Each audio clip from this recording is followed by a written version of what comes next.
மெய்மொழியும் சிறு கதையும்.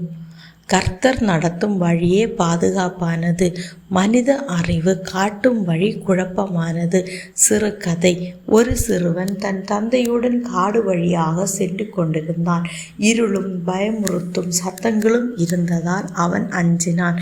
அப்பொழுது தந்தை அவனிடம் சொன்னார், கண்மணி, உன் கண்களில் இருள் இருந்தாலும் என் கண்கள் உன்னை பார்த்து கொண்டிருக்கிறது.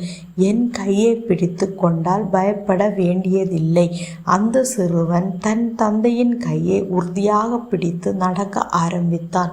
அவன் கால் தவறாமல் பாதுகாப்பாக வீட்டை அடைந்தான். அதுபோல நம்முடைய வாழ்க்கையிலும் கர்த்தரின் கையை பிடித்து நடந்தால் பாதை எவ்வளவு இருளாயிருந்தாலும் நாம் நிச்சயமாக பாதுகாப்புடன் இலக்கை அடைவோம். தேவனின் கண்கள் எப்பொழுதும் நம்மீது இருக்கிறது. அவர் நடத்தும் வழியில் நடந்தால் பயப்பட தேவையில்லை.